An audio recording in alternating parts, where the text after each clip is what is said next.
Hoy ma, Ano yun? narinig mo na ba yung kwento kay Lola? Sinong lola? Yung kwento tungkol kay Lola? Sinong lola nga? Bago ang lahat, hawakan mo muna to. Ba't ang tigas? Basta nga hawakan mo lang yan. Meron kasing Lola, tapos tumanggap ng labada. Lola, tumanggap ng labada? Oo. Gano'ng katanda yung lola? Siguro mga 80s, ganun. Ano? Oo nga, mga ganun, 70s, 80s. Kung Basta, 60s pwede, mga hindi nga, 80s. basta Lola na nga siya. Oo. So, nagtrabaho siya, pinaglaba siya ng madaming labahin. Ng ganyan. Tapos, ang ibinayad sa kanya, mga pagkain. Anong klaseng pagkain yung... Basta yung mga nakapakete. Ngayon, tuwan-tuwa si Lola, inuwi niya sa pamilya niya. Oo. Ngayon, pagkakita ng pamilya ni Lola, yung mga pagkain na binigay sa kanya, mga expired na.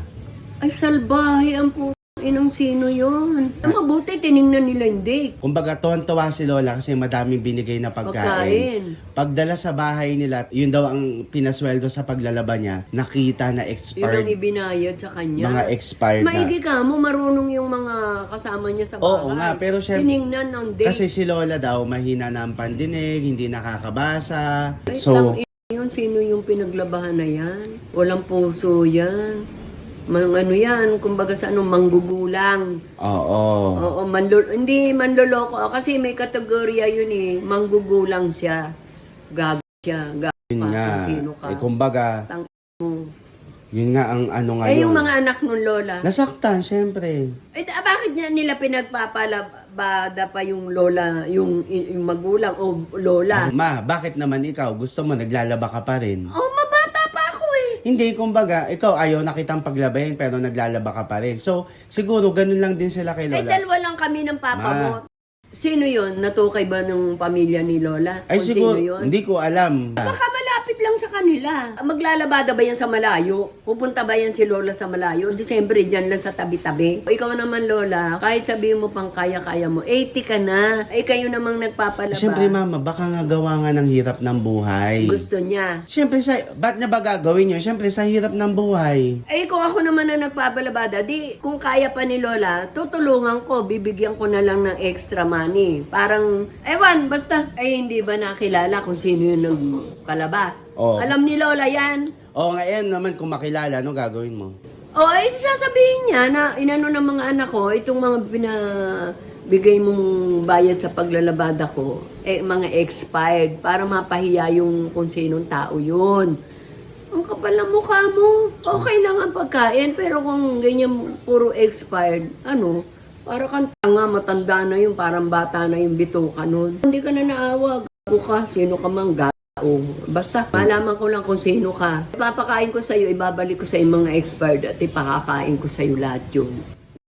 O, sa pamilya ni Lola, ano po, magmalasakit kayo, matanda na yan si Lola, hindi kayo dapat na pumayag na maglabada-labada pa yan o gumala ng gumala. Siyempre, gusto ni Lola, may sariling kita, income, pero kayong mga anak o kayong kamag-anak, magmalasakit kayo, matanda na yun, 80s. Oo. Oh, matanda na yun. Kayo namang nagpapalabada o nagpapalaba, kung alam niyong matanda na, kahit sabihin pa na kaya na niya, hindi ganon. Winawalang hiya niyo yung matanda eh.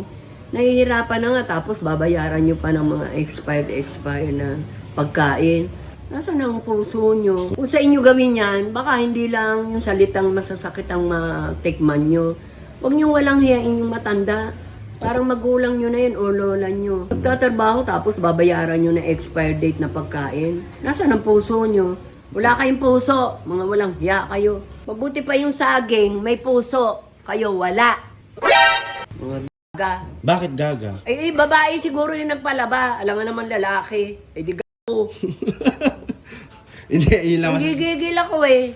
Ako pag tumanda ako ng gano'n, kahit kaya ko pa, hindi na ako maglalabada. Ina. Hindi yung pagkain ng ibabayad nyo, expired pa. Minalang hiya nyo kasi hindi mababasa. Ina nyo, ako kayo. Minawalang hiya nyo, matanda na nga eh. Tatanda rin kayo. Huwag nawa mangyari sa inyo ang ginawa nyo. Nang hiya kayo. Kakagigil! Nawawala ang puso't atay ko dyan sa ginagawa nila. O, para kumalma ka, ito na lang yung hawakan mo. Oh, mabuti pa to, gaganda ako. Mapifresh pa ako. Ito. Yun na lang, no? Ah. Tapos yan, ang kagandahan dyan, mama, matagal ma-expire. Ay, oo. Mabuti pa ito ang ibigay nyo sa matanda o kagaya ko. Magiging fresh na fresh ako. O, i-apply nyo to para bumata at mag-fresh na fresh kayo. Tsaka ang kagandahan, ma, habang naglalaba, fresh. Di ba? Oo. Kung ano man ang mga ginagawa nyo, lalo na kung naglalaba kayo, para fresh na fresh kahit napapagod kayo. Ito ang i-apply nyo. Sige nga, i-apply mo nga. Oo. Kahit nasa bahay kayo, kahit wala kayong lakad, i-apply nyo yan. Tsaka ang kagandahan dyan, ma, may UVA, UVB, at SPF. 50. PA++++++. Yes. Pag nag-apply kayo nito, kasama na perfume kasi ang bango. Kung ito ang ibinayad nyo kay Lola, naging fresh na fresh pa siya. Natuwa pa ako sa inyo. Oh, di ba? Eh hindi ibinayad nyo. Expired na pagkain. Bago kayo. Kayo kaya ang kumain ng expired na pagkain. Sunga-sunga kayo. Tsaka ang kagandahan, ma, na-absorb siya ng balat mo. Oo. Considering na hindi ka bagong hilamos. Kung ito sana ibinayad nyo kay Lola, ay di na fresh pa ang mukha niya. Hindi naging haggard. Napagod na. Binayaran nyo pa ng expired na pagkain. O, para kay Lola, kung makikita mo ito, i-message mo lang kami. Ako nang bahala sa'yo. Ititirit mo siya? Oo. Kahit wala kang ginagawa, Lola, ititreat kita. Tapos bibigyan pa kita nito para maging fresh na fresh ang Yes. mukha natin dalawa. Yay! O, Lola, makita na tayo.